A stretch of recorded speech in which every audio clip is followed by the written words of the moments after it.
Next, I want to focus on this because I think it's so vital. Called Drug Abuse Affects Us All. Homelessness. 31% of America's homeless suffer from drug abuse or alcoholism. Crime. As many as 60% of adults in federal prisons are there for drug-related crimes. Education. Children with prenatal cocaine exposure are more likely to need special education services in school. Special education costs for this population are estimated at $23 million per year. The workplace.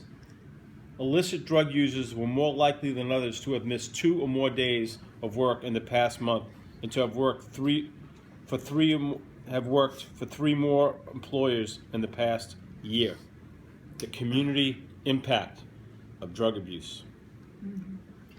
The community, impact is massive, and I'm glad that you touched upon, clients who are homeless and do not have a place to live, and I do see many clients who are doing that.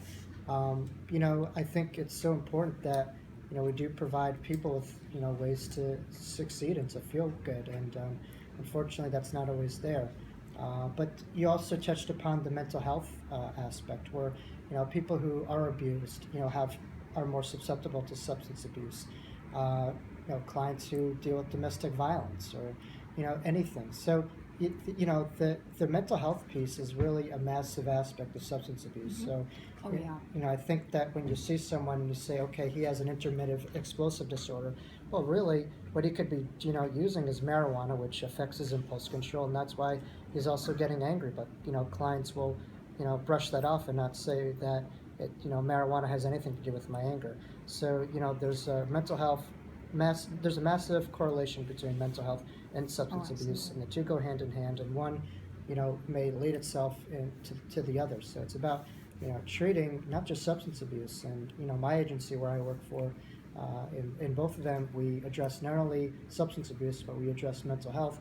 But more importantly, we don't address a diagnosis, we address a person. So the two and two go hand in hand. But yes, the ramifications on society are massive in terms of the DUIs, the risks and dangers that occur with people who put themselves under that wheel. So as Carrie mentioned, rather than locking individuals up like we have been, I'm glad that we're providing treatments, but preventative care is ever more so important. So as a society, this is definitely political, this is definitely social, and we could always move forward with how we approach this in every day. Yes, thank Absolutely. you. And Carrie, go ahead. Yeah, I'm listening to you talk, and you're saying that mental health and substance abuse, and in fact, we used to have a term, I don't know what it is now, but years ago I worked in a day treatment program, and we would refer to those, we had to label those clients as MICA, M-I-C-A, mentally ill, chemical abusive. I personally hated it, but that's what we had to provide for billing purposes. My take on substance abuse, and particularly in working with adolescents and young adults, is that they're self-medicating. And what a lot of them don't understand is that alcohol is actually a depressant. So while it may lift you up and it may make you feel good, it's actually a depressant. So think of it this way. It's cheaper to get alcohol, it's more easily accessible, and marijuana, and now heroin, but it's harder to get a prescription medication. You'd have to go on the black market, you'd have to get it through the internet, you don't know what you're getting.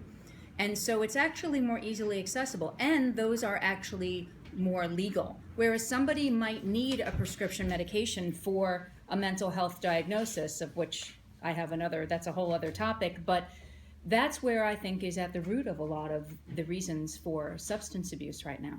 Mm-hmm.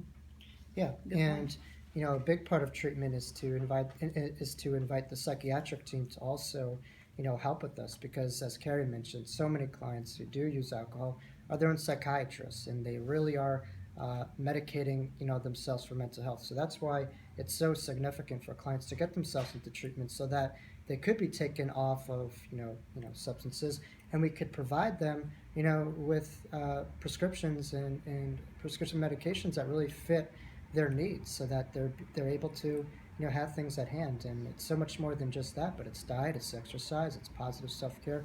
All these things are a part of the treatment plan. So when I see clients and we try to help them, I'm very thankful that we have psychiatrists on staff, and that we have a wellness meetup group that we have. So because clients, enter, and they do abuse drugs from so many different reasons. So we have to be able to always be sure that we are able to provide care from so many different angles, so that we put clients at the best possible chances to succeed.